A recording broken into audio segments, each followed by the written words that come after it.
Bienvenue dans ce podcast Entraide, un podcast by Advantage Media, un podcast destiné aux filles, aux femmes, à toutes celles qui veulent s'épanouir dans leur marche chrétienne. Hello, hello chère femme, je te souhaite la bienvenue dans ce nouveau podcast. Ce podcast est un prolongement de l'épisode précédent intitulé « Et si je n'aimais pas être maman ?» À la suite de cet épisode, certaines m'ont partagé leurs témoignages, leurs luttes silencieuses et m'ont proposé d'approfondir la question de l'enfant non désiré.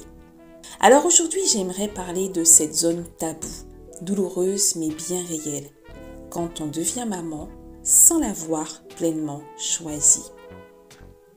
Devenir mère est un bouleversement et parfois, cela arrive sans qu'on y soit préparé.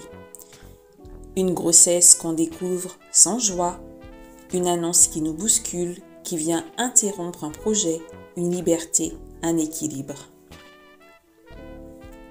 Et avec cette annonce, il y a une tempête intérieure, de la peur, de la panique, du rejet, parfois même du désespoir.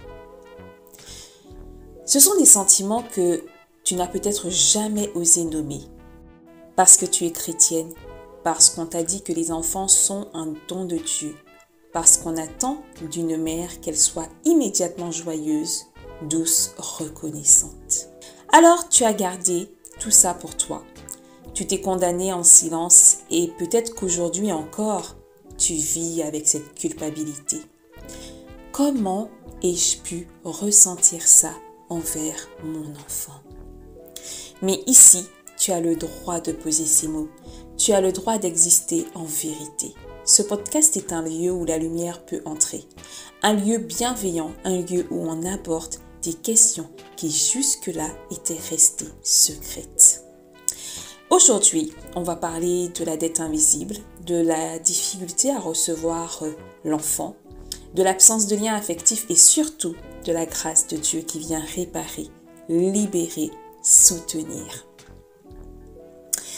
Laisse-moi te parler de Marie, la mère de Jésus. Tu connais peut-être son histoire et c'est un modèle qu'on idéalise beaucoup. Mais regarde bien. Luc chapitre 1. L'ange lui annonce une grossesse qu'elle n'a pas souhaitée ni prévue. À l'époque, Marie est très jeune. Elle est fiancée et elle apprend qu'elle attendra un bébé. Elle se retrouve alors dans une situation risquée et incomprise. Par ailleurs, Marie était issue d'une culture où tomber enceinte hors mariage signifiait le rejet, le déshonneur, la honte. Et pourtant, elle répond « Je suis la servante du Seigneur, qu'il me soit fait selon ta parole. » Luc chapitre 1 au verset 38.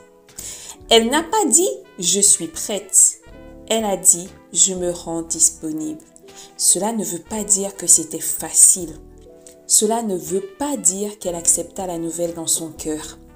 Elle voulait en effet plaire à Dieu, mais elle était consciente de sa réalité. Elle a donc accepté par obéissance, non par désir. Et ça, on ne parle pas assez. Effectivement, le texte est bref, mais on n'a pas tous les détails de cet échange et je suis persuadée qu'au cours de cet échange, Marie a eu des doutes. Marie a certainement eu envie de reculer, mais par obéissance, elle a accepté.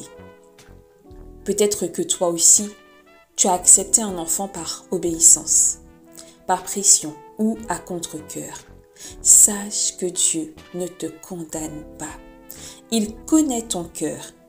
Il ne te demande pas de vivre avec ce poids, mais t'invite à marcher avec lui parce que lui voit au-delà du commencement difficile. Parfois, on porte en nous une dette invisible. Peut-être que tu n'as jamais prononcé ces mots à voix haute. Peut-être même que tu n'en es même pas consciente. Mais dans ta relation avec ton enfant, il y a une forme de dette. Tu fais tout. Tu te donnes sans compter.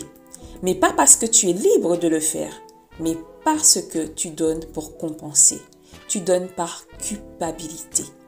Inconsciemment, une voix en toi dit « Je ne l'ai pas voulu, alors je dois faire encore plus pour l'aimer. » Cette voix rappelle à ton souvenir que tu n'as pas ressenti d'enthousiasme à l'accueil de cette nouvelle, que tu as voulu une autre vie, que tu as pensé que cet enfant gâcherait ta vie. Et même si tu t'es repenti, tu vis sous le poids de cette condamnation. C'est un automatisme. Tu excuses ses comportements, tu cèdes facilement, tu n'oses pas poser des limites, tu t'interdis d'être en colère ou fatigué. Mais tout cela n'est pas de l'amour libre. C'est une manière de payer une dette intérieure. J'aimerais te rappeler un verset clé qui m'accompagne au quotidien.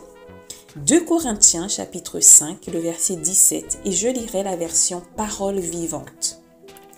Si quelqu'un entre en communion vivante avec le Christ, il devient un homme nouveau, il est recréé.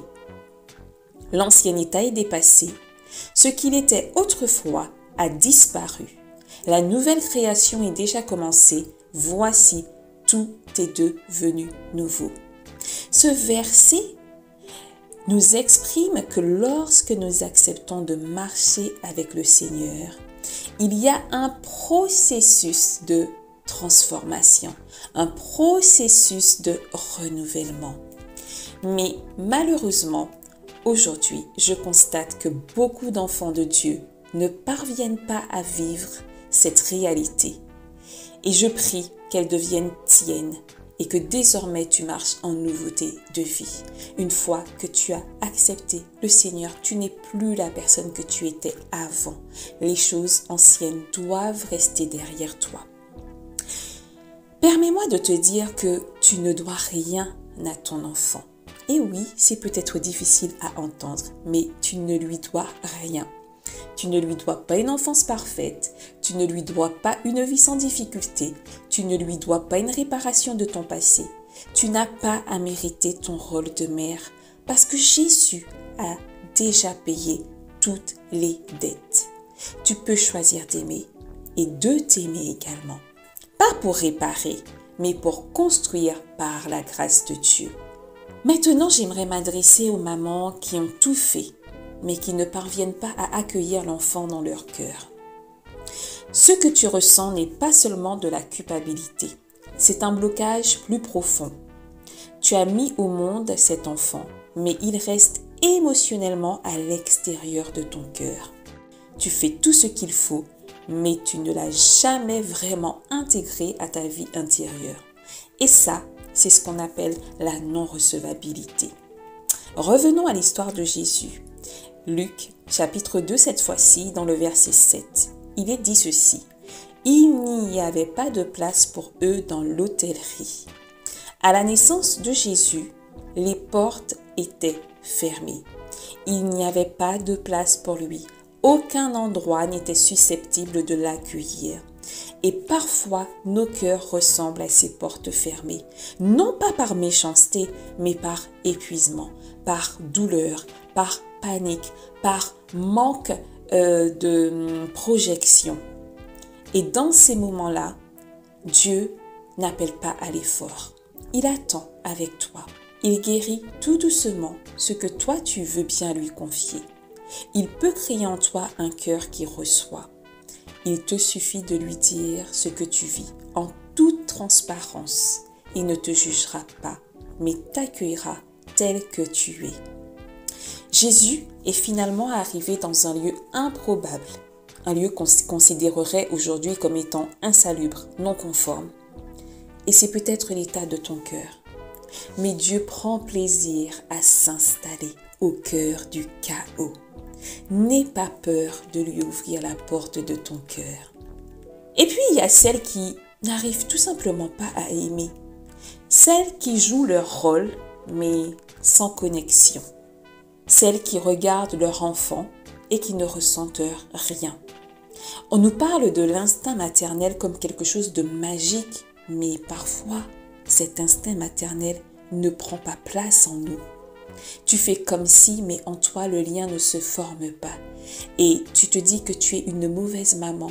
Tu culpabilises, tu te compares, mais ce que tu vis n'est pas une fatalité.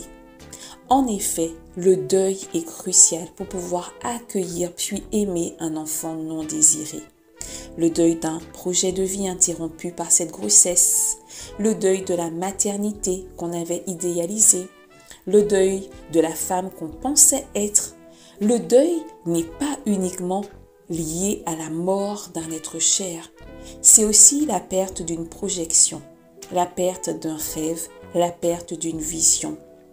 Cette phase, bien souvent oubliée, est importante, mais on ne se l'autorise pas à cause de toutes ces croyances qui nous limitent dans nos actes et dans nos émotions. La vérité, c'est que Dieu accueille aussi ce deuil. Il ne te condamne pas parce que tu ressens de la tristesse face à l'annonce de ta grossesse. Il ne te condamne pas parce que tu ressens du désarroi ou de la colère. Il comprend, car il connaît le chemin réel de ton cœur. Et ce n'est qu'en accueillant ce deuil que tu pourras reconstruire ou construire un lien avec ton enfant. En effet, si tu n'as pas pleuré ce que tu as perdu, ta liberté, ton rêve d'une autre vie, alors tu ne peux pas pleinement accueillir ce que tu as reçu. Je vais répéter cela. Si tu n'as pas pleuré ce que tu perds ou ce que tu as perdu, tu ne peux pas pleinement accueillir ce que tu dois recevoir. Faire le deuil, ce n'est pas abandonner. C'est laisser Dieu toucher tes blessures cachées pour qu'elles n'influencent pas ta relation avec ton enfant. Ce thème est douloureux. Et c'est un thème qui malheureusement touche beaucoup de femmes qui ne se permettent pas de dire ce qu'elles vivent. Alors, bien que ce podcast touche à sa fin, j'aimerais te dire que si tu t'es senti concerné par ce que j'ai partagé aujourd'hui, si tu t'es reconnu dans ce poids que tu portes, dans cette culpabilité silencieuse, ce lien difficile avec ton enfant, je veux t'inviter à faire un geste simple mais puissant. Dépose ce fardeau aux pieds de Dieu. Tu n'as pas à le porter seul. Tu n'as pas à vivre dans la honte ni dans l'autocondamnation. Le Seigneur voit ton cœur. Il connaît ton histoire. Il est capable de restaurer ce que tu n'as pas su construire. Il est capable de guérir même les attachements blessés. Et à toi qui écoutes ce podcast et qui désire un enfant sans y parvenir, j'aimerais aussi m'adresser à toi. Tu as peut-être été heurté par ce sujet. Tu t'es peut-être demandé comment on peut ne pas vouloir un enfant alors que d'autres prient chaque jour pour en avoir un. Rappelle-toi que chaque histoire est unique et différente. Alors je t'encourage à ne pas comparer ton chemin à celui d'une autre personne et surtout, ne juge pas ce que tu ne comprends pas. Demande à Dieu de te garder dans la paix et dans la compassion, même quand ton propre cœur saigne. Nous sommes tous en chemin.